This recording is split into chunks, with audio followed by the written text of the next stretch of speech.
mwonyaji anaitwa nani? Muhammadi. Na wakapewa kitabu kinaitwa nani? Al-Qur'an. Kumbe Qur'ani ni ya nani? Ya Waarabu. Muhammadi kwa nani? Kwa Waarabu. Sasa mnafanya nini na Muhammadi hapa Kongo? Wani mnakosea? Hata wamama wamesema ni kweli kabisa, ni kweli. Tena wamepiga hata makofi. Mbarikiwe. Mtakuwa wanakwaya. Tunapoendelea hapo mbele. Mtakuwa waibaji wazuri sana kanisani. Hao ni wanakwaya. Yesu. Wanakunywa damu ya nani? Ya Yesu. Wanamkumbusha nani? Yesu. Yesu anawaambia Yesu atajibu na kuwaambia. Yesu anawaambia Wakristo, toka!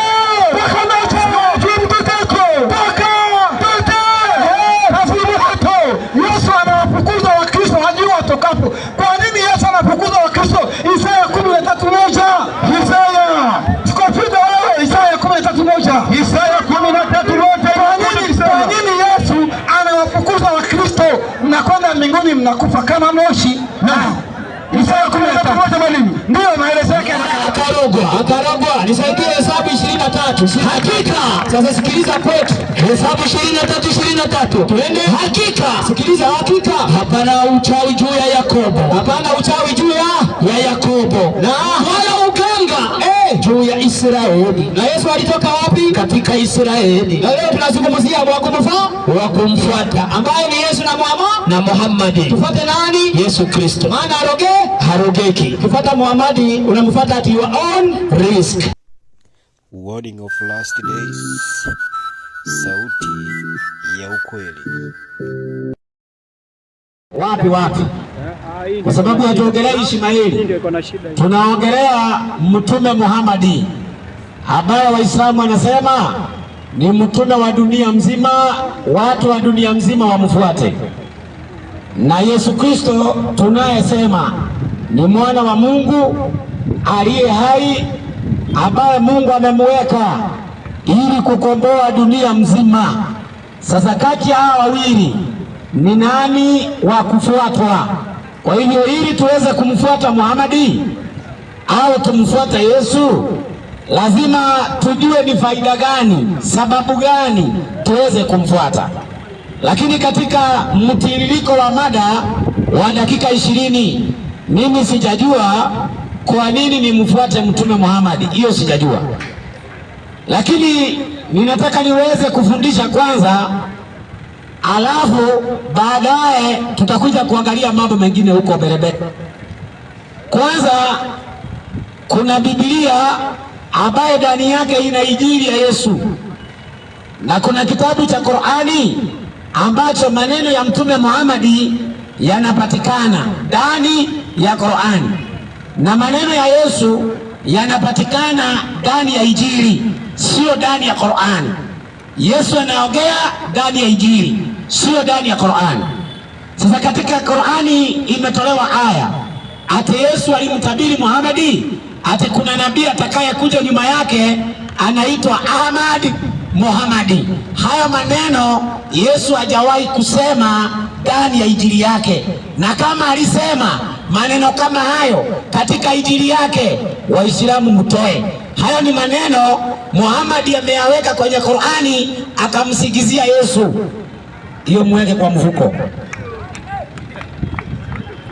Sasa katika Qur'ani ambaye maneno ya Muhammad yanapatikana na katika Injili maneno ya Yesu yanapatikana, naomba nisome Qur'ani 6. Qur'ani 2:92. 6:92. Inasema hivi katika 6:92, kitabu ni cha Qur'ani. Inasemaje? Qur'ani inasema hivi. Na hii Qur'ani. Sasa sikiliza hapa. Haya maneno Muhammad maneno yake yanapatikana ndani ya Qur'ani. Sasa najua hii Qur'ani ni kitabu kilichoteremsha, ndio, chenye baraka nyingi, ndio, kinahakikisha yale yaliyotangulia.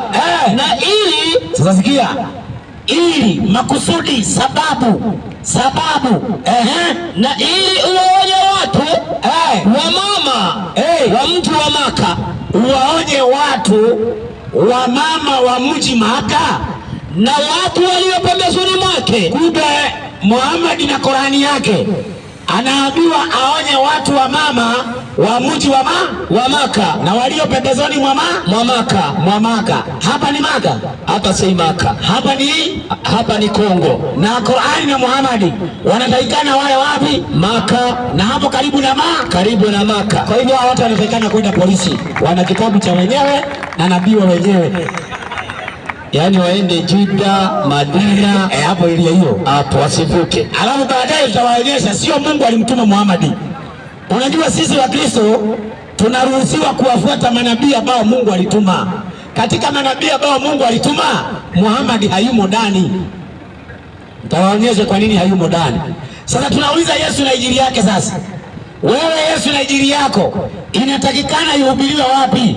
Maana Qur'ani na Muhammad Maka na hapo karibu na Maka, Madina, Maka. Wewe Yesu na injili yako ihubiriwe wapi? 26:13 Mathayo. 26:13 kitabu ni cha Mathayo. Twende. Biblia inasema hivi katika 26:13 kitabu ni cha Mathayo. Maliza. Inasemaje?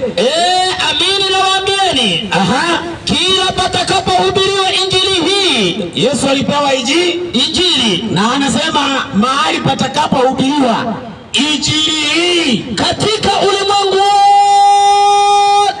Rudia tena. Katika ulimwengu wote.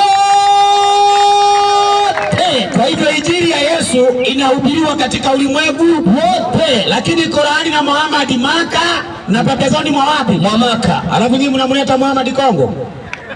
Wale mnakosea. Hadi mwenyekiti anasinzia. Amesikia hiyo imeingia. Anasema haya, kumbe nilikosea. Kuna muda wa kurudi kwa Yesu, bado hujachelewa. Sasa msomaji, mwalimu, sasa kitu kingine nilisikia imemchanganya mwalimu wa Kiislamu anayejiita Dr. Sule wa Kongo, si ndio? Akatoa andiko katika Qur'ani akasema Muhammad alitumwa kwa watu wote. Sasa mimi sikatai, lakini watu wote akina nani? Si watu wote hapa Kongo. Hata Kenya tuna rais wa watu wote, anaitwa Dr. Samoei Ruto, ni rais wa watu wote. Wanataka kuniambia ni rais wa hapa Kongo? Watu wote wa Kenya. Si ni watu wote wa Kenya kabisa. Sasa tunauliza Muhammad, wewe waliokutuma walikutuma kwa watu wote akina nani? 28:46 Qur'ani. 28:46 Qur'ani. Soma hiyo. Soma hivi 28:46 kitabu ni cha Qur'ani. Soma nisikie. Huko upande wa mlima tulipomnadia Nabii Musa. Maliza. Lakini kutumwa kwako ni rehema ya Mola wako ili uwaonye watu wasiojiwa na mwonyaji. Kumbe kuna watu walijiwa na mwonyaji na kuna watu wengine walikuwa hawajakujiwa na mwonyaji. Na Muhammad ametumwa kwa wasio na mwonyaji kwa mujibu wa Qur'ani, si ndio? Ndio. Sasa tunauliza Qur'ani sasa, hawa watu wasiokuwa na mwonyaji ni watu hapa Kongo ama ni akina nani? 34:44 Qur'ani al-Karim. 34:44 kitabu ni cha Qur'ani. Soma tusikie. Inasema hivi. Inasemaje? Wala hawa Waarabu. Hata nani? Wala hawa Waarabu. Hapa kuna Mwarabu hata moja? Wala hawa Waarabu. Wala hawa Waarabu. Ndio. Hatukuwapa vitabu kabla ya kitabu hiki. Wakawa wanavisoma. Maliza. Wala hatukuwapelekea mwonyaji kabla yako. Kumbe Waarabu walikuwa hawana nani? Hawana mwonyaji. Wakapewa mwonyaji anaitwa nani? Muhammad. Na wakapewa kitabu kinaitwa nani? Al-Qur'an. Kumbe Qur'ani ni ya nani? Ya Waarabu. Muhammad kwa nani? Kwa Waarabu. Sasa mnafanya nini na Muhammad hapa Kongo? Wani mnakosea. Hata wamama wamesema ni kweli kabisa, ni kweli. Tena wamepiga hata makofi. Mbarikiwe. Mtakuwa wanakwaya. Tunapoendelea hapo mbele. Mtakuwa waibaji wazuri sana kanisani. Hao ni wanakwaya. Kumbe Yesu amepewa mamlaka juu ya wote wenye mwili. Sasa mtu yeyote ambaye ana mwili mkono juu. Kama una mwili wewe si jini. Kama una mwili mkono juu. Yesu amepewa mamlaka juu ya wote wenye mwili ili awape uzima wa milele. Hiyo ndio faida ya kufuata Yesu. Sasa Muhammad tunamfuata kwa faida gani? Tunamuuliza Muhammad, wewe Yesu amepewa mamlaka juu ya wote wenye mwili, wewe Muhammad una mamlaka? Sasa msemaji, mwalimu, sasa tunauliza naye Yesu sasa. Ndio. Tumeona Muhammad kwa Waarabu. Wewe Yesu nawe unafanya kazi yako wapi na kwa faida gani, si ndio? Ndio. 17:2 Yohana Injili. 17:2 kitabu cha Yohana Injili. Ndio. Biblia inasema hivi. Inasemaje? Kama vile ulivyompa mamlaka. Yesu alipewa mamlaka juu ya wote wenye mwili, ili kwamba wote uliompa awape uzima wa milele. Kumbe Yesu amepewa mamlaka juu ya wote wenye mwili. Sasa mtu yeyote ambaye ana mwili mkono juu. Kama una mwili wewe si jini. Kama una mwili mkono juu. Yesu amepewa mamlaka juu ya wote wenye mwili ili awape uzima wa milele. Hiyo ndio faida ya kufuata Yesu. Sasa Muhammad tunamfuata kwa faida gani? Tunamuuliza Muhammad, wewe Yesu amepewa mamlaka juu ya wote wenye mwili, wewe Muhammad una mamlaka? Qur'ani 7:188 inasema hivi katika 7:188 kitabu ni cha Qur'ani. Ndio moja. Alafu anakuja anasema, Yesu anasema hamtaimaliza miji ya Israeli hata ajapo mwana wa Adamu. Wewe utasoma kitabu cha Yohana 20:19 uone alikuja kama milango imefungwa na akaingia. Sasa wewe unangojea bado, tunafikiri ni kurudi kwa mara ya pili. Msisome Biblia kimsikiti, musome Biblia kikanisa ndio mtaelewa. Na hamtaelewa na kofia, lazima mtoe. Soma hiyo. A'udhu billahi minash shaitanir rajim. Twende. Bismillahir rahmanir rahim. Maliza. Sema ewe Muhammad. Wewe Muhammad, sina mamlaka. Rudia. Sina mamlaka. Rudia. Sina mamlaka. Na Yesu amepewa mamlaka juu ya wote wenye mwili. Na Muhammad anasema sina mamlaka. Yesu amepewa mamlaka juu ya wote wenye mwili. Hivi nikuulize msomaji, ndio mtu aliye na mamlaka na mwenye hana mamlaka, ndio ukiulizwa utafuata nani? Utafuata nani? Mamlaka. Sasa ndio lazima kufuatani Yesu. Muhammad hana mamlaka. Msomaji, mwalimu, 46:9 Qur'ani. Sema mimi si kiroja mpya katika mitume. Mtume Muhammad amesema mimi si kiroja mpya katika mitume, wala sijui mtakavyofanywa mimi. Hata mwenyewe anasema hajui atafanywaje, wala mtakavyofanywa nyinyi. Kumbe Mtume Muhammad anasema yeye hajui vile atakavyofanywa na vile Waislamu watafanywa hajui. Sasa wewe mtu ambaye hajui utafuata mtu hajui? Hapana. Sasa tunamuuliza Yesu, wewe Yesu, kwa nini tukufuate? Muhammad anasema hajui atafanywaje, na sisi tukimfuata hajui tutafanywaje? Sasa tuwezi kufuata yeye. Hata saa hii ninataka niende Kenya, ninapata basi hapa na dereva ambaye anaenda na yeye hajui huko. Sasa nitaenda hiyo basi atanipoteza barabarani. Msemaji, mwalimu, njia kwenda Kenya ni kupita Shabunda. Itakuwa nakwambia tupite Rwanda. Atakupoteza kwa sababu hajui. Na Muhammad anasema hajui. Sasa tuulize Yesu, na wewe Yesu, kwa nini tukufuate? 14:1 Msifadhaike mioyoni mwenu. Mnamwamini Mungu. Niaminini na mimi. Nyumbani mwa Baba yangu kuna makao mengi. Maliza. Kama sivyo ningeliwaambia. Kwa nini? Maana naenda kuandalia mahali. Basi nami nikienda na kuandalia mahali, nitakuja tena niwakaribishe kwangu, ili nilipo mimi nanyi muwepo. Sasa nikuulize swali sasa. Niulize swali hata kwa Waislamu. Yesu anasema atarudi tena atuchukue, na Muhammad anasema hajui atafanywaje. Hivi ukiwa na akili zako kweli za kawaida, unaweza fuata mwenye hajui atafanywaje, umwache yule anakuambia usifadhaike, ameenda atarudi kukuchukua? Utafuata nani hapo? Yule ambaye ananiahidi atanirudia. Wakristo mnanielewa? Lakini ndio ninaeleweka. Ndio Yesu ndio wa kufuatwa, ana faida kubwa. Msomaji, mwalimu, huyu alisoma 46:61. Ndio. Na kwa kweli yeye nabii Isa ni alama ya kiyama kuwa kinaanza kutukaribia. Msikifanyie shaka na nifuateni. Hii ndio njia iliyonyooka, sio mimi, ndio njia iliyonyooka. Hii anaongelea Yesu, anasema nifuateni. Yesu ndiye njia iliyonyooka. Yesu ndiye njia iliyonyooka. Sasa swali, kwa nini Muhammad anasema Yesu ndiye njia iliyonyooka? Msomaji, mwalimu, Alulu Al-Marjani. Alulu Al-Marjani, ukurasa wa 51. Ukurasa wa 51. Hadithi ya 95. Inasema hivi, inasemaje? Alulu Al-Marjani, ukurasa wa 51. Twende. Hadithi ya 95. Ndio. Hadithi ya Abu Huraira radhiallahu anhu. Anasemaje? Anasema Mtume wa Allah SW maliza amesema, na hapa kwamba nafsi yangu iko mikononi mwake. Twende. Karibu atateremka kati yenu mwana wa Maryam, atahukumu kwa uadilifu. Kumbe Muhammad anasema Yesu atahukumu.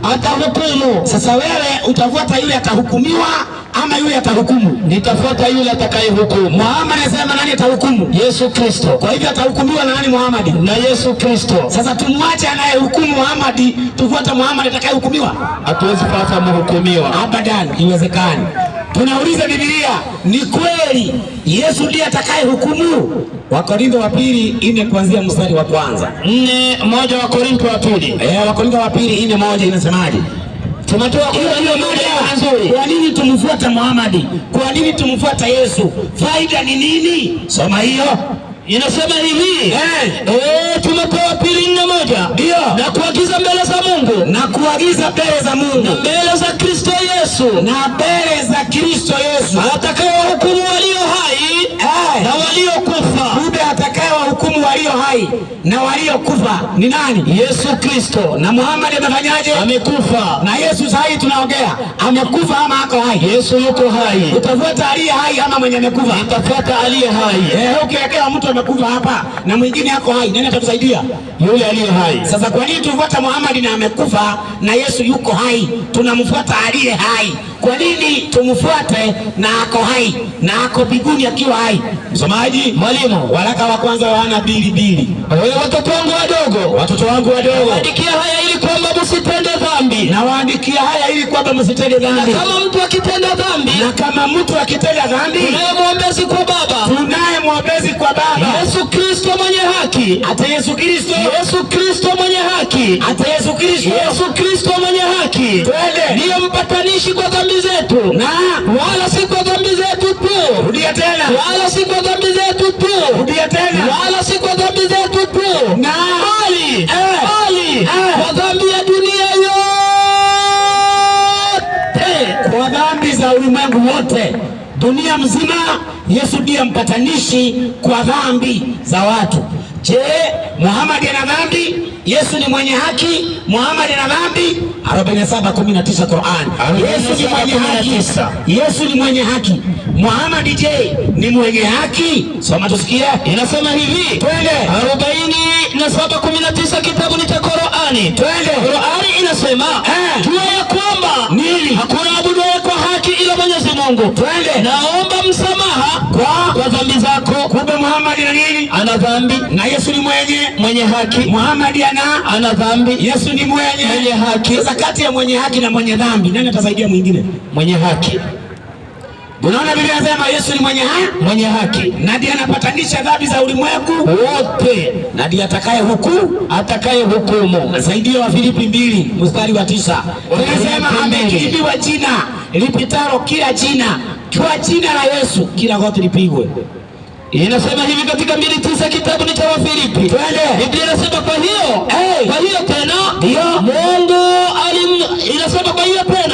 Mungu alimwadhimisha mno, akamkirimia jina lile lipitalo kila jina, ili kwa jina la Yesu. Rudia tena. Ili kwa jina la Yesu. Rudia tena. Ili kwa jina la Yesu kila goti lipigwe. Wewe goti la Waisraeli, kila goti lipigwe. hata Waislamu watapiga magoti mbele za nani? Mbele za Yesu Kristo. Sasa umfuate, hata umuache ambaye utampigia magoti, umfuate Muhammad atakayepiga magoti na wewe? Haiwezekani. Msomaji, mwalimu, Qur'ani 10:102.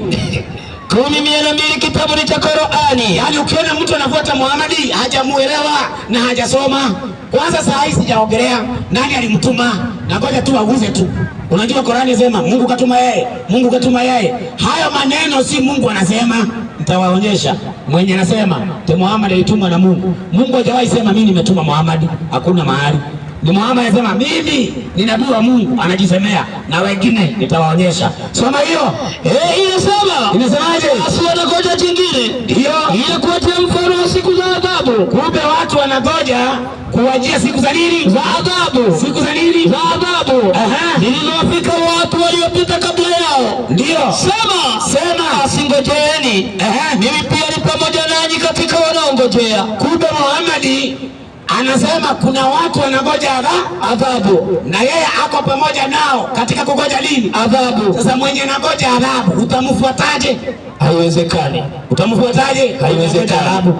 Msemaji, mwalimu. Sasa kitu kingine, naomba unisaidie Qur'ani 90 mstari wa kwanza.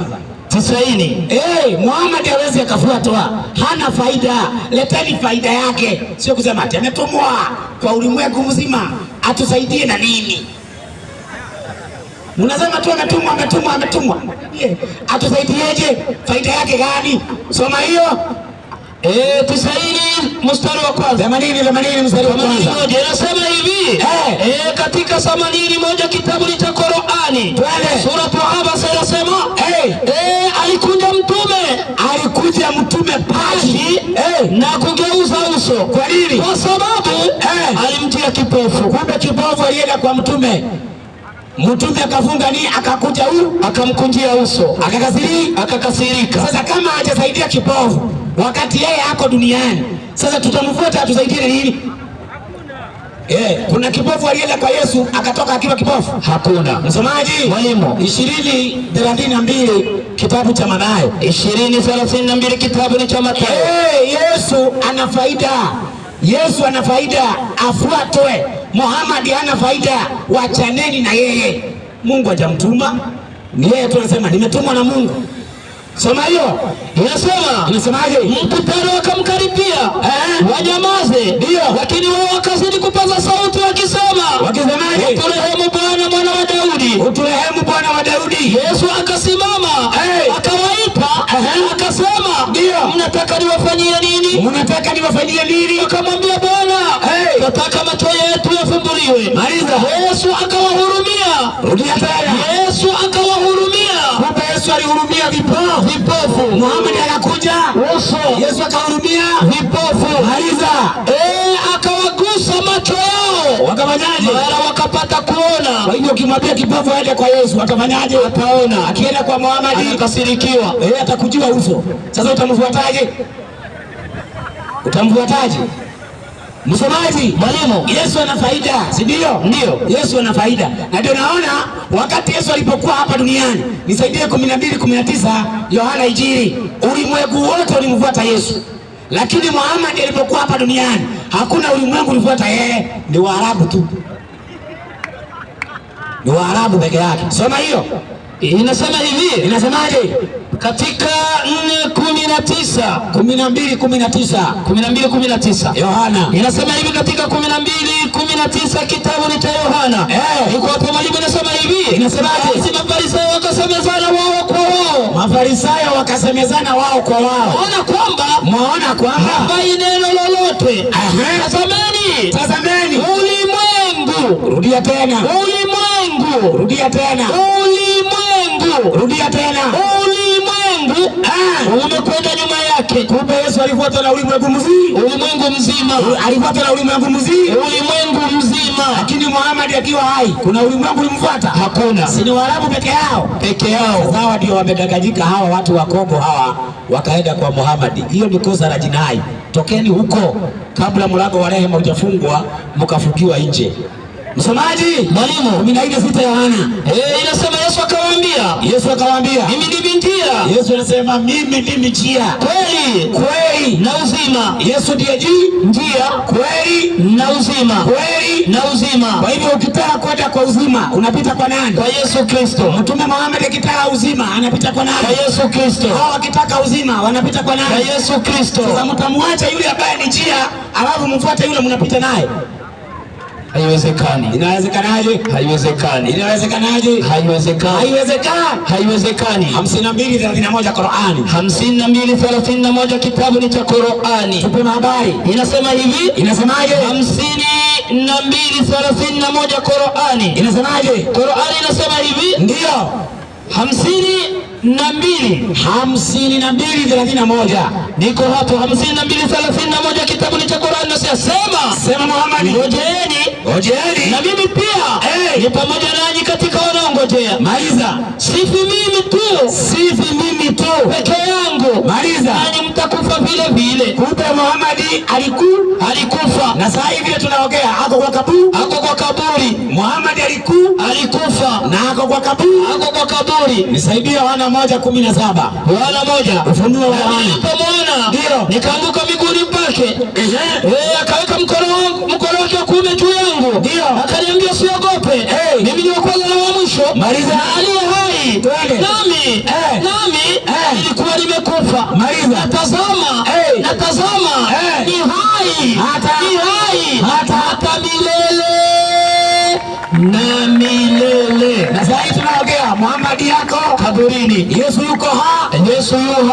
Sasa wewe utachagua aliye kaburini na aliye hai, utafuata nani? Mungu awabariki. Asante. Bwana Yesu asifiwe. Wakristo tupo. Yesu. Nisiweke msosi ndani viungo vingi. Yaani msosi ukiweka viungo vingi inaharibika. Mwenye akili amesikia. Na mzee unaona anagusa kofia sema la, bwana huyu. Tuambie Mungu ampe maisha. Tuweke mkono juu, wanakubali pamoja na mimi. Mungu amzidishie maisha. Mpaka mwenyekiti mwenza anatingiza kitu sema, bwana huyu hatari. Anakanyaga vitu. Basi tumwachie mzee asimamishe mwenye mhubiri ili aweze kupata ile dakika 10 za summarize, wala akuje afanye reaction katika lugha yetu ya Kifaransa. Karibu. Waislamu, takbir. Kunja kwanza ngumi, tikisa mkono wako, kohoa kidogo, kohoa tena. Takbir.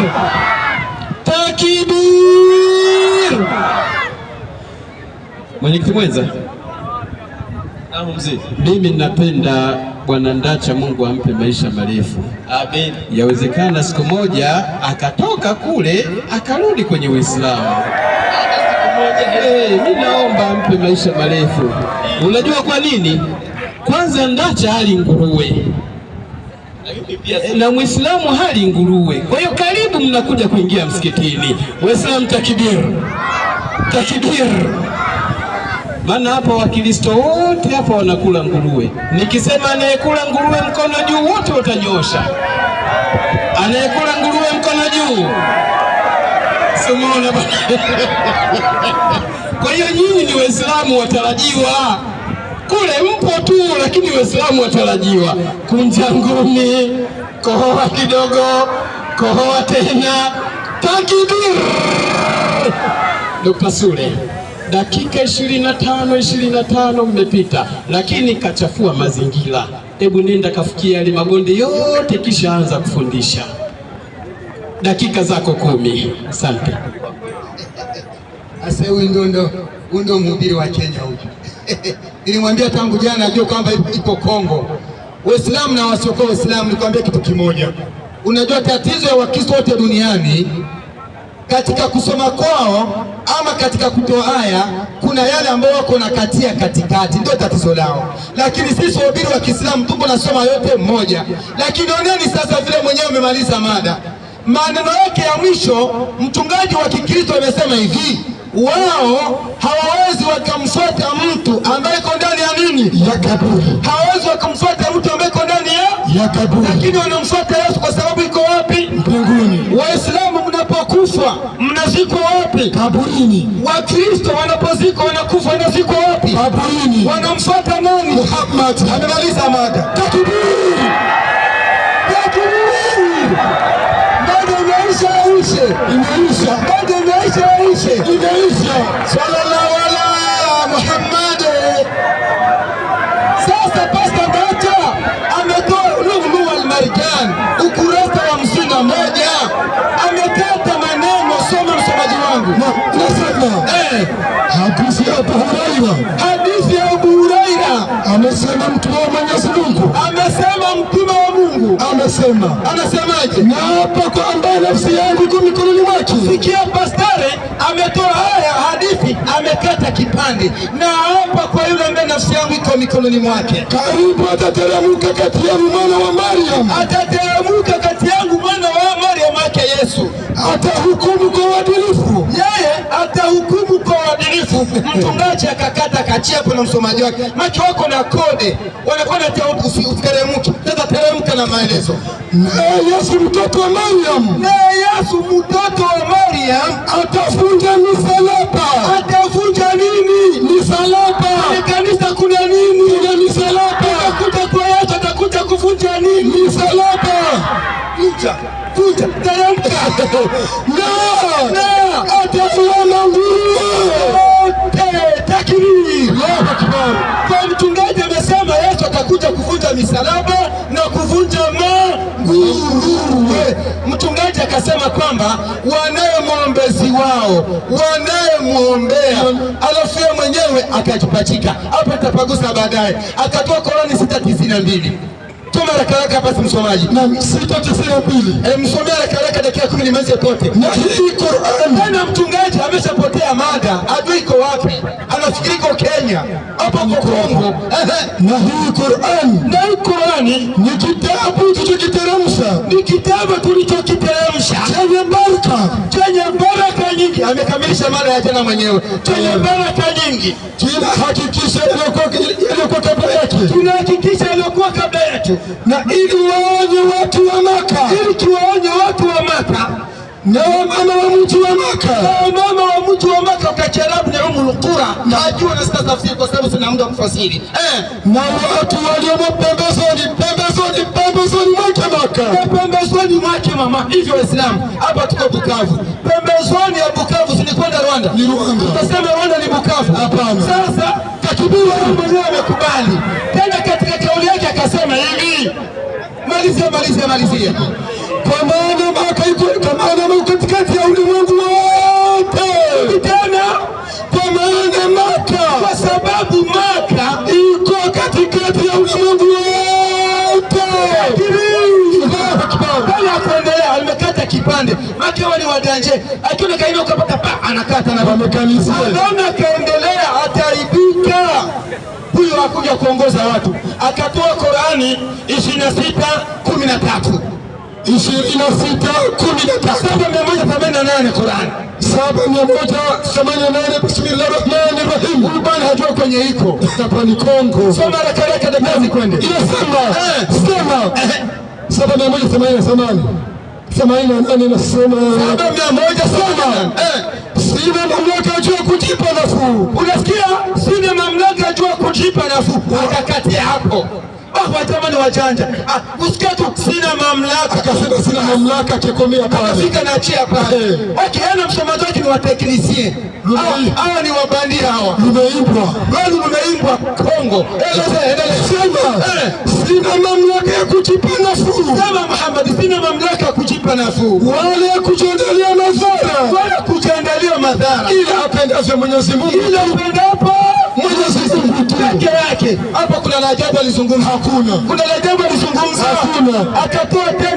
Akatoa akasema nini? Akasema kwamba wao wanamfuata Yesu, ametuma kwa ajili ya ulimwengu wote. Wanaye mwombezi wao wanaowaombea wao. Yeye ndio amesema kwamba ni wao. Tumuulize Yesu, wale wanaoombea ni wa Kristo au ni wa nani? Yohana 17:9-10. Yohana 17:9-10 nasema. Petit joueur. 17:9-10 nasema. Inasemaje? Jina lako nimewafirisha watu walionipa katika ulimwengu. Sikia maneno ya Yesu, mchungaji kutoka Kenya. Yesu mwenyewe anasema jina lako Mungu nimewadhihirishia watu wale ulionipa katika ulimwengu. Ina maana Yesu anao watu wake ambao walipewa na nani? Na Mungu. Watu gani hao? Walikuwa wako kanipa mimi Yesu. Walikuwa wako kanipa mimi Yesu. Neno lako wamenishika. Neno lako wamenishika. Sasa wamejua ya kwa yote ulinipa imetoka kwako. Wamejua yote ulionipa imetoka kwako. Kwako neno ulinipa nimewapa wao. Neno ulinipa nimewapa wao. Wakayapokea. Wakayapokea. Wakajua hakika ya kwa ndio ulionituma. Wakajua kwa Mungu ndio ulionituma. Wakasadikia kwamba ndio nalitoka kwako. Teremka. Naam, nasema nami siombei ulimwengu. Unasikia? Yesu anasema nami siombei ulimwengu bali naombea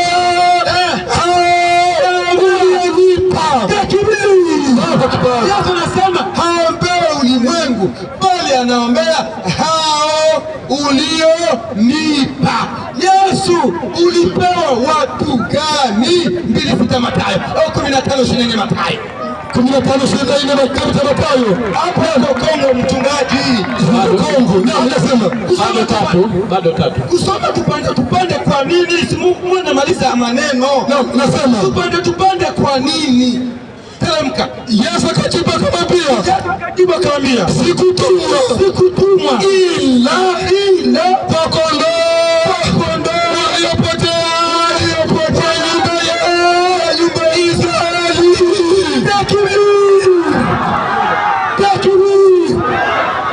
Akasema kwamba mtume ni mbaya eti kwa sababu kipofu alimfikia mtume akakunja sura. Sikia kwa Yesu. Kwa Yesu ni kuwaje? Mathayo 12:30. Hapo basi waandishi na Mafarisayo wakajibu wakasema, Mwalimu Yesu, tunataka kuona ishara kwako. Tunataka kuona miujiza kwako. Yesu akajibu akawaambia, kizazi kibaya cha zina.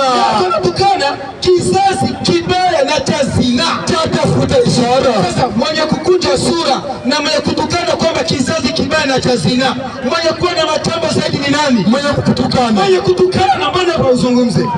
Kimya ngamba. Ametia macho chini mchungaji wa ya kike.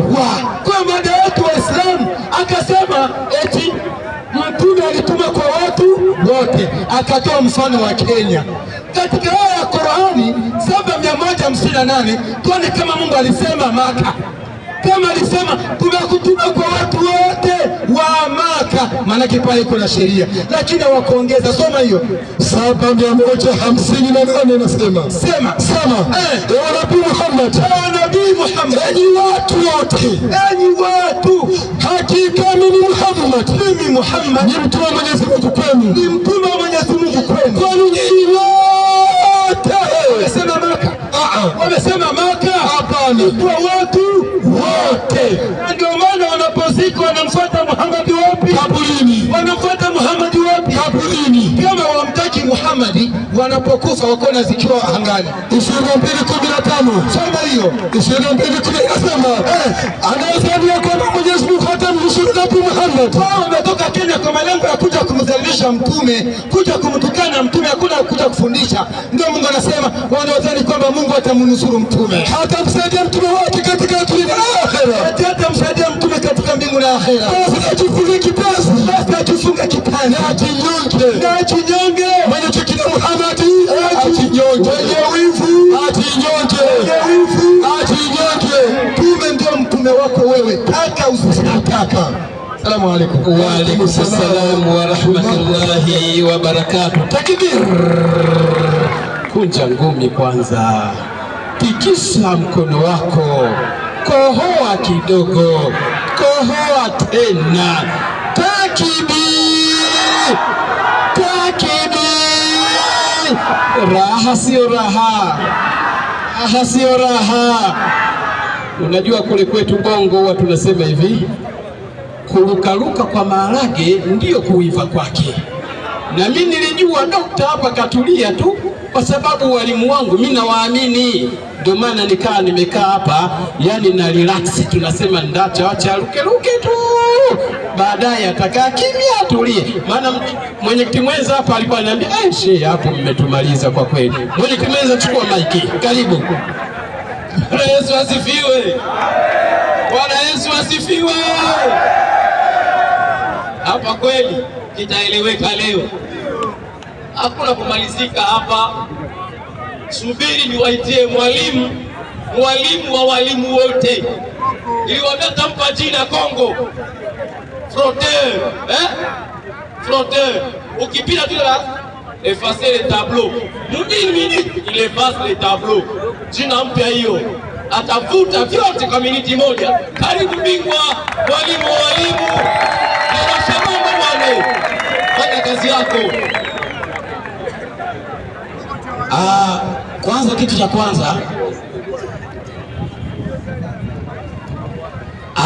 kitu cha kwanza hoja nilizoweka hapa na nikazijenga, mwalimu wa Kiislamu zimemlemea kuzivunja, na badala ya kuvunja ajibu kile nilichohoji.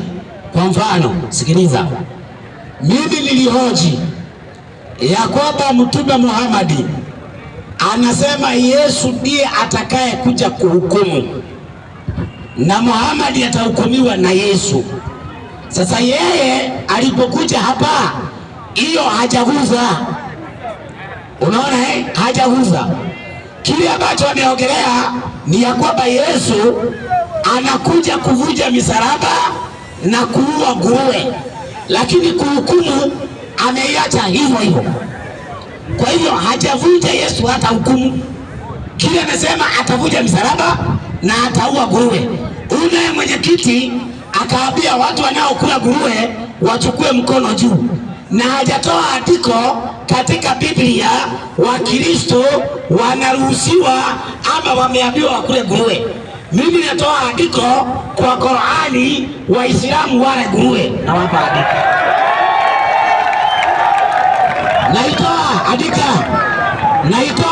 Naitoa haya, andika Qur'ani 2:173 kitabu ni cha Qur'ani.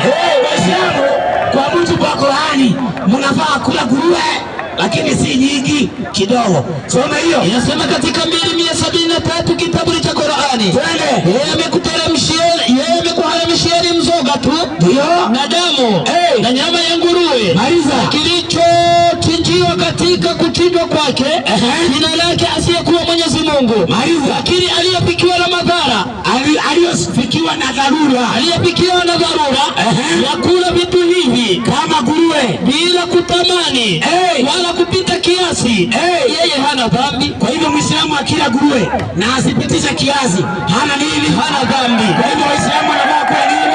Wakule nguruwe, wasipitize nini? Wasipitize kiasi. Sio ni haya nimekupea? Ndio mwalimu. Alafu akaja akasema sisi tunakufa tunafuata Muhammad. Kwani Muhammad ndiye wa kwanza kukufa? Hivi Muhammad ndiye wa kwanza kukufa? Si Muhammad amekufa akafuata wengine. Ndio. Na sisi tunakufa tunaingia kwa kaburi. Sasa hoja yetu ni gani sasa, msomaji? Mwalimu. Si tunakufa? Ndio. Si Waislamu wanakufa? Ndio. Nisaidie Yohana 11:26. 11:26. Nyinyi mnaofuata Muhammad tutawaacha huko kwa kaburi mkiwa na Muhammad. Sisi Yesu atatufufua. Sema hiyo. Inasema hivi 11:26. Ndio.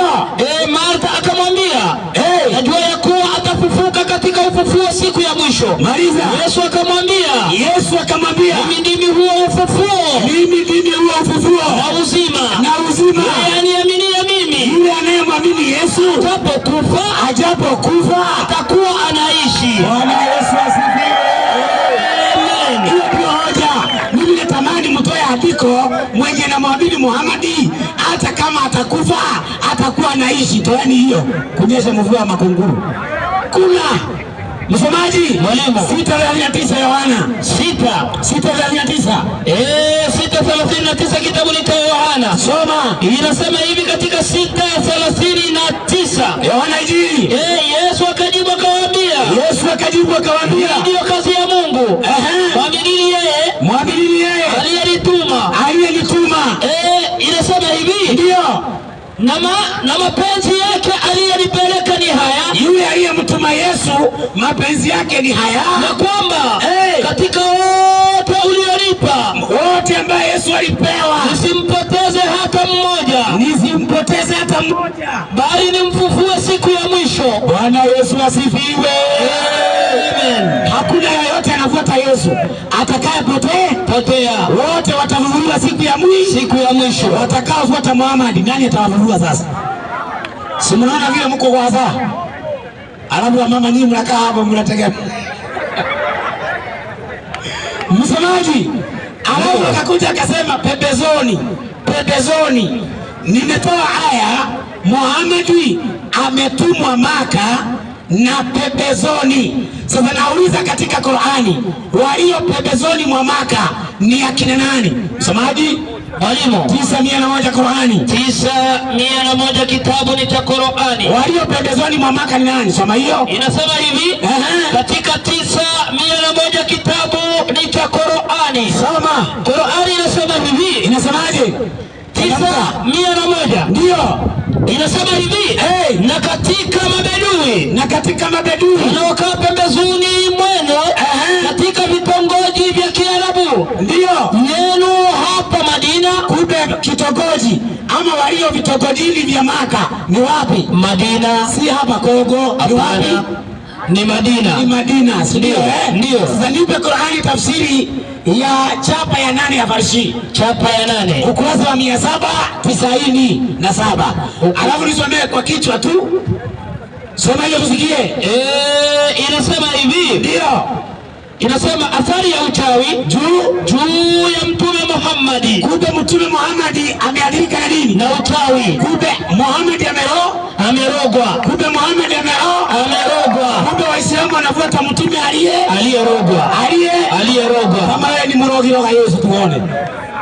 Muhammad anaoa, Waislamu wanafuata mtume aliyefanyaje? Aliyerogwa. Naomba dakika mtakapokuja mseme Muhammad hakuoa hapa. Na mniambie katika manabii wa Mungu ni nabii yupi aliyeoa? Msomaji mwalimu, Ulimwengu wa Majini ukurasa wa 10. Ulimwengu wa Majini ukurasa wa 10. Twende ndugu msomaji, twende. Nikosa kupinga kuwepo kwa uchawi. Yaani uchawi jambo ambalo lipo tangu kale. Maliza. Kama ilivyoelezwa ndani ya Qur'ani. Maliza. Na isitoshe hata mtume wetu Muhammad, rudia tena, hata mtume wetu Muhammad amerogwa. Kumbe Muhammad amerogwa. Yaani Waislamu mimi nimwache Yesu nikuje nifuate Muhammad aliyerogwa? Haiwezekani. Abadani, iwezekani. Mimi nawaomba tu kwa uzuri, tokeni huko muje kwa Yesu mpate raha, maana atawafufua siku ya mwisho. Msomaji mwalimu, kitu kile Muhammad alifanya, ndio hebu nisaidie kwanza 19:13 Mathayo. 19:13 kitabu ni cha Mathayo. Maliza. Biblia inasema hivi, 19:13 kitabu ni cha Mathayo. Maliza. Niko hapo mwalimu, inasema hivi 19:13.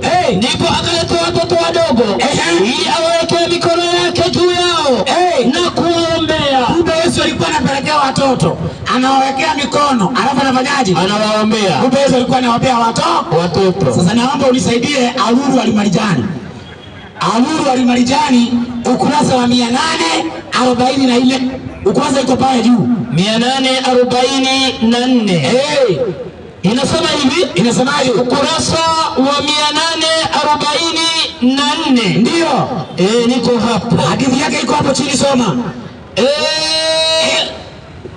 844. Hadithi ya Aisha radhiallahu anhu, ndio amesemaje? Alinioa Mtume Muhammad. Soma vizuri. Anasema alinioa Mtume. Alinioa Mtume nikiwa binti wa miaka 6. Nikiwa binti wa miaka 6. Kumbe mke wa Muhammad anaitwa Aisha. Alioa na miaka ngapi? Miaka 6. Unaona hao mama ambao wamekaa hapa, enda uchukue mtoto wao wa miaka 6 uoe, uone kama hawataenda polisi hawa. Sasa Mtume alichukua mtoto wa wenyewe akiwa na miaka 6 akaoa. Sasa mtoto wa miaka 6 ni bibi? Halafu niambie Mtume anayeoa mtoto wa miaka 6 ati mimi nimfuate? Inawezekana? Haiwezekani. Inawezekana? Haiwezekani. Kumi Yohana anasema mwivi haji ila aibe. Mwivi haji ila aibe. Achinje. Auwe na kuharibu. Bali mimi nilikuja ili wawe na uzima, kisha wawe na upele. Kumbe Yesu alikuja watu wawe na nini? Na uzima. Yesu alikuja watu wawe na nini? Na uzima. Yesu alikuja watu wawe na nini? Na uzima. Sasa tuulize Muhammad, wewe Muhammad, nini kilikuleta duniani? 61:9 Qur'ani. 61:9 kitabu cha Qur'ani. Soma tusikie. Nasema hivi, katika 61:9 kitabu cha Qur'ani. Maliza. Yeye ndiye aliyemtuma, aliyemleta nani? Mtume wake Nabii Muhammad kwa uongofu na kwa dini ya haki, ili kufanya ishinde dini zote. Kumbe Muhammad alikuja kushinda, alikuja competition, alikuja kushindana. Yesu alikuja watu wawe na uzima. Sasa utafuata mwenye kushindana ama mwenye uzima? Mwenye uzima. Utafuata mwenye kushindana ama mwenye uzima? Mwenye uzima. Yesu ndiye njia, Israeli na uzima. Bwana Yesu asifiwe. Amen. Mambo matamu sana haya. Wakristo, haleluya. Hatuna jazba, hoja zinasimama kabisa, ziko sawa. Mpaka naona mzee, inawezekana ni rafiki yake na baba yangu huyu. Inawezekana. Ndio, ni hivyo tu. Rafiki na mzee wangu huyu. Atakuja kuwa Mkristo. Atakuja kuwa Mkristo na baba yangu naye pia namuombea dua kama wewe mkuje mkwe wa Kristo, tutakuwa wachungaji wazuri.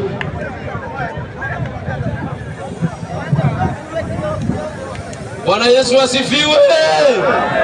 Kuna mzee anatingiza kichwa hivi, atamlingania baba yangu na yeye, wote wakuwa wachungaji wazuri, tawabatiza na Yesu Kristo. Basi tuite Pastor Jospin kwa minute 3. Haya.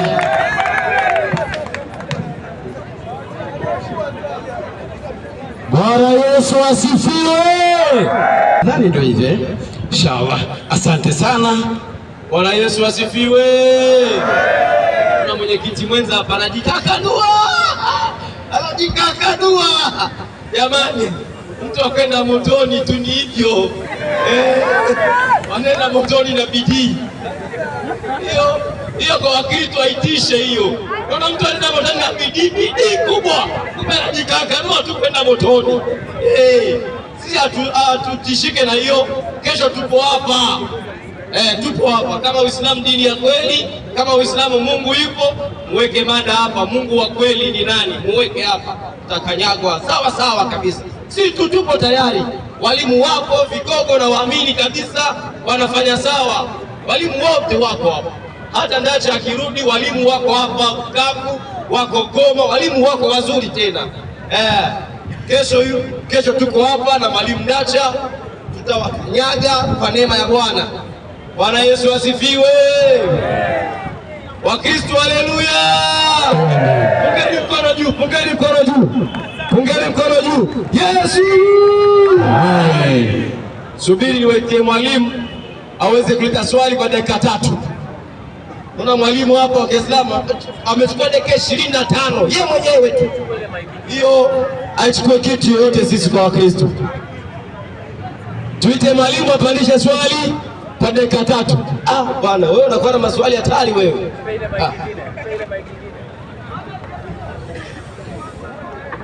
Dakika 3. Haya, asante. Bwana Yesu asifiwe. Amen. Bwana Yesu asifiwe. Amen. Nashukuru sana. Nataka kuuliza swali, lakini kabla sijauliza swali, niko na dakika zangu 3. Nimemsikiliza kwanza, huyu anaitwa Sule wa Kongo ama Sule wa Goma. Alitoa Mwanzo 17 yake ni ya 21. Ikasema ya kwamba Ishmaeli amebarikiwa. Ni kweli Ishmaeli amebarikiwa, lakini kwa masuala ya kiroho ama nabii atokee ndani yake, hajabarikiwa kwa hilo. Soma hiyo. Alisoma 17:20. Haya, wewe soma 17 alafu tusome 11. Asingeenda hapo.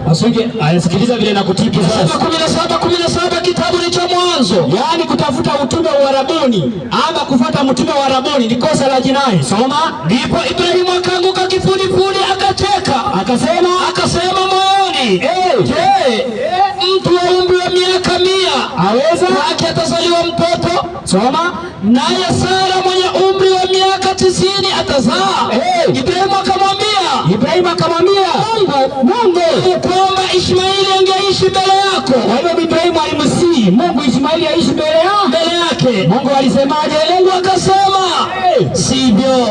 Sivyo. Ishmaeli alikataliwa. Na Muhammad alitoka huko kwa Ishmaeli. Na Ishmaeli alikataliwa. Huko hakuna nabii bwana. Inaendelea kusema. Soma 21. Lakini Sara mkeo, Mungu akasema Sara mkeo atakuzalia mwana wa kiume, na utamwita jina lake Isaka. Soma. Nami nitafanya agano langu imara kwake, kwa agano la milele. Kwa hiyo agano la milele linafanywa kwa nani? Kwa Isaka. Hapo ndio manabii wanatoka hapo. Muhammad hakutoka hapo. Sasa soma 21 hapo. 21 anasema hivi, agano langu nitalifanya imara kwa Isaka, alafu ambaye Sara atakuzalia majira kama haya mwaka ujao. Mungu akaacha kusema naye, akapanda kutoka kwa Ibrahim. Hata ukiachia hapo, hiyo inatosha hivyo. Hata Qur'ani yenyewe inathibitisha ya kwamba kwa Ishmaeli hakuna nabii anafaa tokee huko. Qur'ani 29:27 nijenge swali. Soma hiyo. 26:27.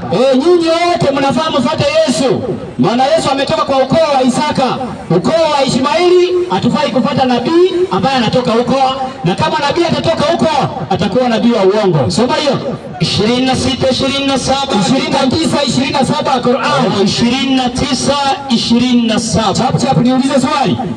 Inasema hivi, 29:27 kitabu ni cha Qur'ani inasema, na tulimpa kumzaa nabii Ishaka na kumtukuu nabii Yakobo, na tukaweka katika kizazi chake unabii ulioka kwa kizazi cha Yakobo na Isaka. Kwa Ishmaeli hakuna nabii huko. Sasa swali langu nauliza hivi, nisaidie ulimwengu wa majini ukurasa wake wa 10.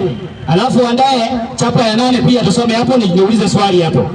Inasema ndugu msomaji, kosa kupinga kuwepo kwa uchawi. Soma. Kwani uchawi ni jambo ambalo liko tangu kale, alafu kama ulivyoelezwa ndani ya Qur'an. Na isitoshe mtume wetu Muhammad alilogwa. Ati mtume alifanyaje? Alilogwa. Ayasoma chapa ya 8 pia ukurasa wake wa 979. Soma. Inasema athari ya uchawi juu ya mtume Muhammad. Athari ya uchawi juu ya nani? Ya Muhammad. Kwa hivyo Muhammad alirogwa. Swali langu nauliza hawa mabwana, ni ukweli mtume alirogwa? Kama ni ukweli waseme ndio, kama sio waseme sio. Kama alirogwa, alafu utajua mwenyewe kama utamfuata. Basi bado niko na dakika zangu. Usiulize swali ngumu. Bwana Yesu asifiwe. Amen. Tumesikia swali? Ndio. Swali iko sahihi kabisa, iko direct.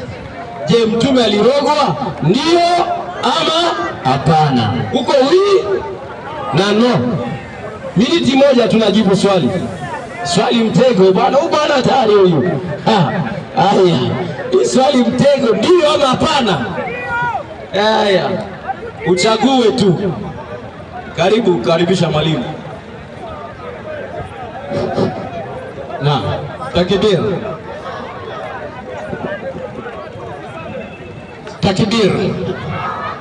takbir. Alafu mimi niombe walimu. Samahani mwenyekiti mwenza. Niwaombe walimu. Ukizungumza katika dakika zako 3 za kuuliza swali habari ya Ismaili na Isiaka, basi huo unachunga kwamba una dakika 3 za swali. Mimi niliona swali lake hajauliza, yuko kwenye habari za Ismaili na Isiaka, muda wake umekwisha. Sasa naongea na mwenyekiti hapa, anasema basi tu tumwache, nasi tutamuongezea mwalimu wangu dakika, lakini kikanuni haiko hivyo. Ukiambiwa kaulize swali, nenda kaulize swali. Ukiona dakika zako bado, ndio nenda unapotaka kwenda. Ndio utaratibu wa mdahalo. Kisomi ndio mtaratibu wa mdahalo, sio unaanza kupoyonga dakika zinaisha unauliza swali. Mwenyekiti mhadhiri wangu, mhubiri wangu katumia dakika 4 na sekunde 44. Wewe utatumia dakika 6 na sekunde 44. Tuko pamoja? Upanga wa radi, falia tafadhali Mashkula, karibu ujibu hili swali kwa sababu ni simple sana. Sitaki uende kama mhubiri aliuliza swali. Waislamu ni watu wa protocol. Takbir, takbir. Naam, salamu alaykum wa rahmatullahi wa barakatuh. Waislamu, nasikitika sana ndugu zetu, na kama watakuwa labda walianza kuaga kwamba hawatakuwa kesho, yawezekana maneno na mada yamekwisha kwao. Haiwezekani tuwaalike waondoke bila kupiga hodi. Sasa swali la ndugu yetu analoliuliza, kwanza nimeshangaa sana. Anatoa aya maelezo kwamba Mtume Muhammad karogwa. Swali lake anataka kujua kweli, je, ni kweli Muhammad karogwa? Wakati mada inasema hivi, kati ya Muhammad na Yesu nani wa kufatwa? Kama vile Ayubu alivyorogwa. Unaona gani inaanza, kelele zinaanza. Waelekeze kwanza. Unaona shindano inaingia huko. Bwana Yesu asifiwe. Bwana Yesu asifiwe. Tusipatie mtu mwanya kuponyoka. Sio hivyo? Tusimpe mwanya kuponyoka. Najua mtu mwenye atafuta mwanya kuponyoka, kisikini Kwale nipate sababu. Hapa hakuna kisikini Kwale hapa. Hapa kitachimbika mpaka kieleweke. Tukae kimya tusikilize kama atajibu kweli. Zinaenda mpaka dakika 7. Sasa ndugu yetu anauliza swali baada ya kuona kwamba hawana hoja kwenye mada inayotakikana tuelewe nani wa kufuata. Akaona kwamba aniulize, je, Muhammad karogwa? Kabla sijamjibu, unaoleta swali kwa watu wote mkutano, inaweka katika Ayubu 1:6, Ayubu karogwa. Tena shetani alikwenda mbinguni kwa Mungu akamwambia niachie Ayubu ni mroge.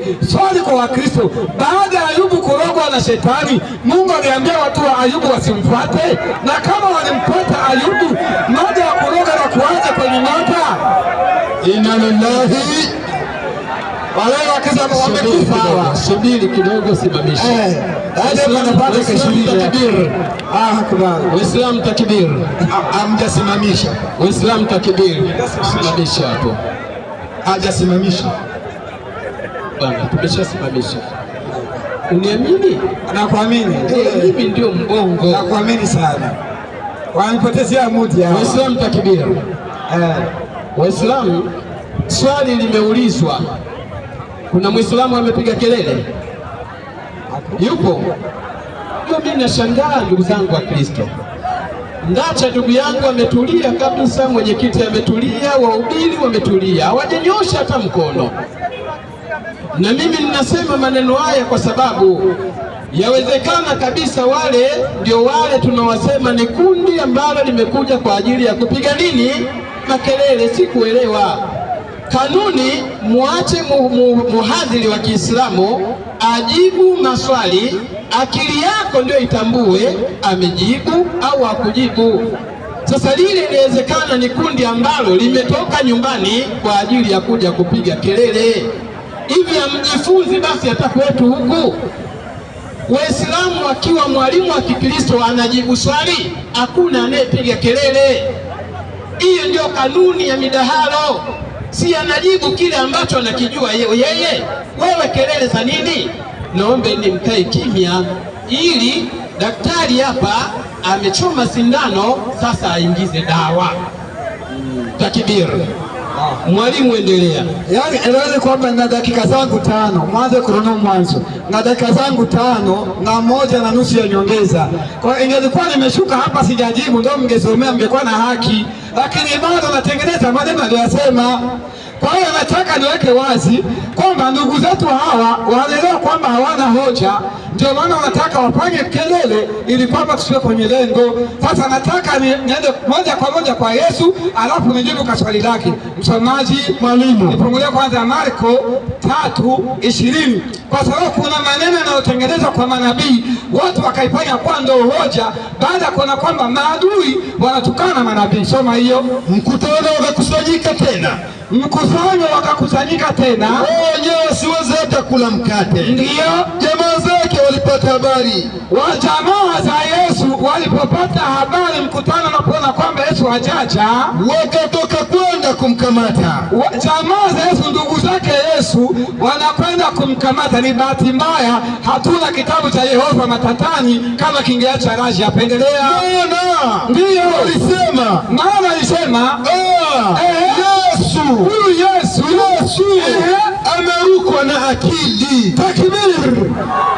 Kwa hiyo ndiko na kwepesha nisijibu kwamba Yesu jamaa zake walisema kwamba hana akili.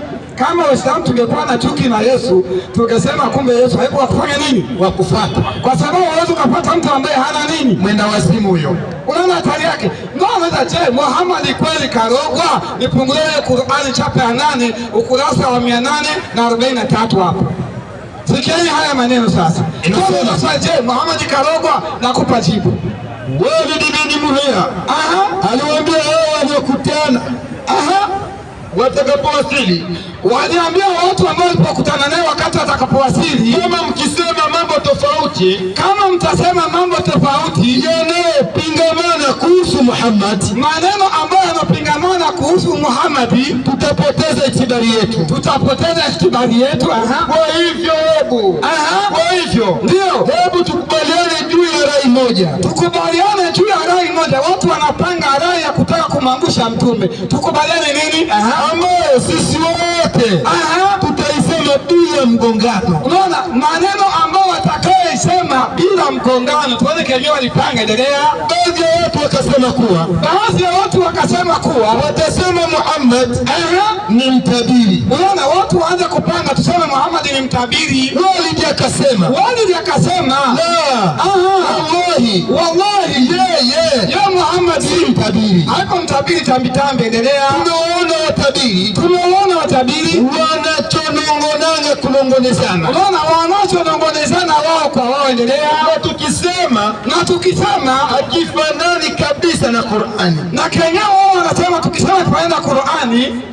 Watu wengine wakainuka wakasema basi tuseme kuwa yeye ni mwenda wazimu. Unaona wengine wakasema kwamba tuseme kwamba Muhammad ni mwenda wazimu. Jinsi wazungumzavyo wenyewe.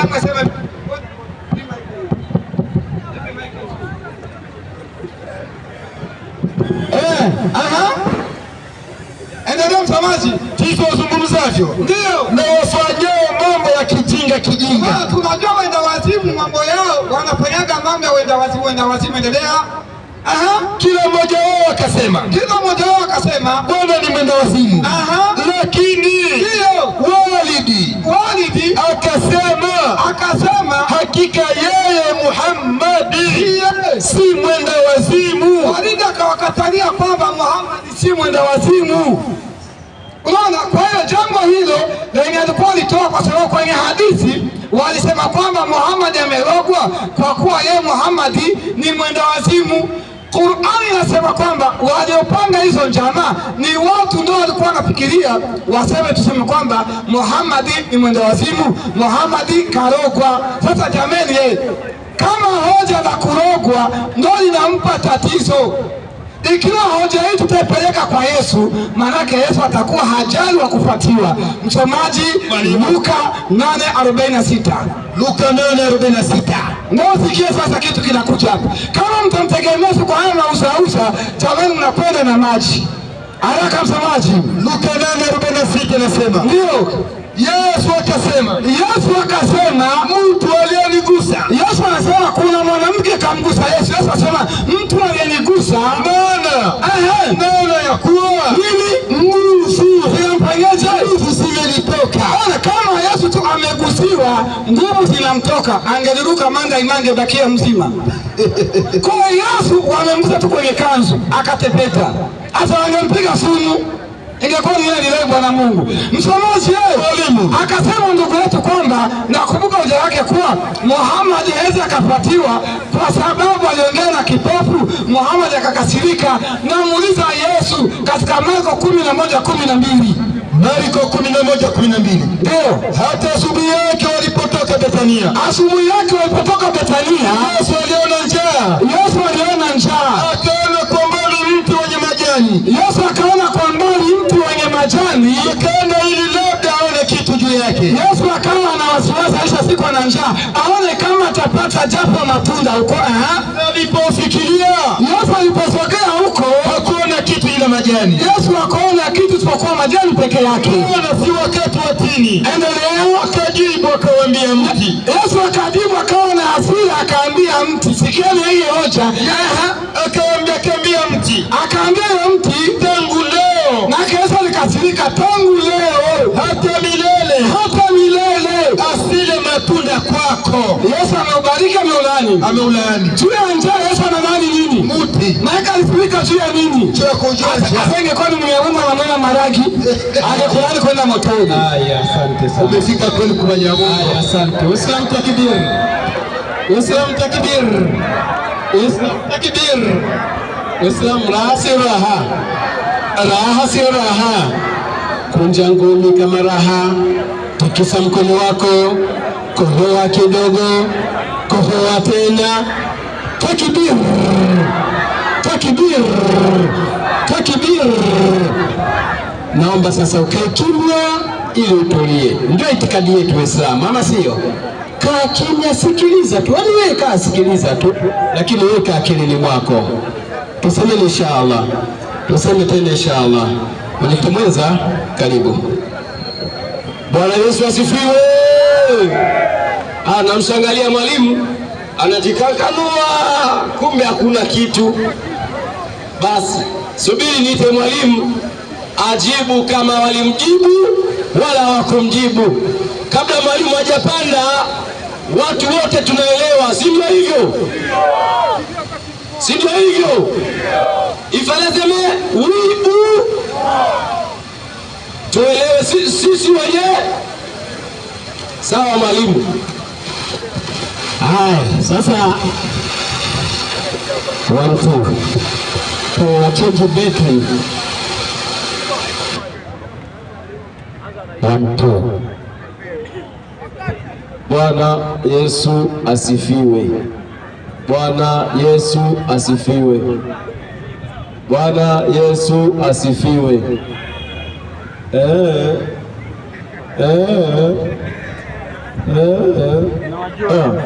Kila mwenye macho ameona. Ndio. Dakika 3. Dakika 5. Mdahalo huu ni wa nini? Mdahalo huu ni wa nini? Wa amani. Tunataka amani mwanzo mpaka wapi? Atakayeanzisha jambo la kuleta fujo tutamtia polisi, tunampiga kiboko, si ndio hivyo? Tuna macho na tuna haya. Asante. Sasa huyu ndio anaitwa upanga wa radi, yaani mwalimu anayetegemewa huku. Kama huyu ndio mnamtegemea, basi msikiti tutauzamisha. Maana nimeuliza swali aseme ndio au la. Mmesikia? Mmesikia? Kile ambacho amefanya, nilimuuliza swali, yeye anakuja analalamika Ayubu. Kwani mimi nilikuuliza Ayubu? Mbona ulienda kwa Ayubu? Lakini aliaibika kusema ndio, maana alijua akisema ndio basi watu wote hawa mama hawa watakuja hii zaidi tuwabatize. Hiyo ndio kitu ilimuogopesha. Unaona wanasema ndio, unaona wanapiga kelele. Sasa Hebu nisaidie Sahihi Buhari. Kwa maneno yake amehakikisha ya kwamba Muhammad aliroga, lakini akajaribu kusema watu ndio walitungatunga. Sasa sikiliza, tuulize Sahihi Buhari yenyewe inasemaje? Soma Sahihi Buhari, hadithi 1412. Twende hadithi ya Aisha radhiallahu anha. Amesema Mtume wa Allah sallallahu alaihi wasallam, twende, alirogwa mtume mpaka akawa anaona kama anawaingilia wake zake, mpaka saa zingine anafikiria anaingilia wake zake, alafu na hali ya kuwa hajawaingilia. Soma hadithi hii imepokelewa na Bukhari na Muslim, yani muttafaqun alayhi. Kumbe alirogwa. Chukua mayunga pia, mayunga niko nayo. Sasa nataka sisi tupate mtume ambaye amerogwa. Soma hiyo Qur'ani, tafsiri ya mayunga, ukurasa wa 187. Twende. Kifo cha mtume kinatatanisha.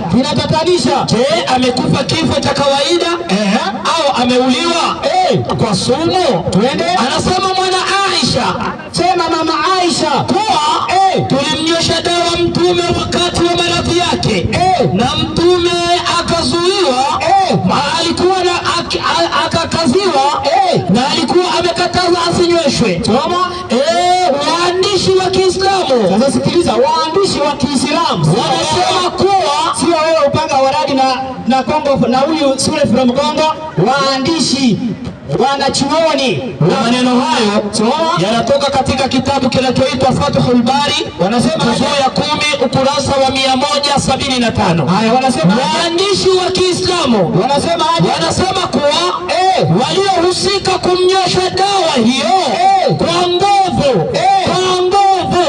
waliohusika kumnyosha dawa hiyo yani sumu kwa nguvu ni Aisha na Hafsa wakeze mtume. Unaona?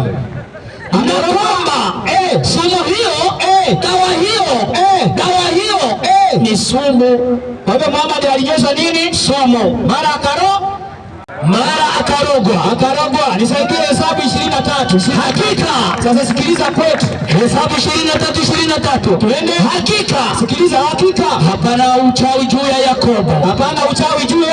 Ya Yakobo. Na wala uganga juu ya Israeli. Na Yesu alitoka wapi? Katika Israeli. Na leo tunazungumzia wa kumfuata ambaye ni Yesu na Muhammad. Tufuate nani? Yesu Kristo. Maana harogeki. Tufuata Muhammad, unamfuata at your own risk. Hata wewe utaroga kama Muhammad. Akaja akasoma Mathayo 23. Hapo si ya kwamba ni Yesu anasema ati alikuwa na wazimu, ni watu wanamsingizia. Kwa nini hauzingatia andiko?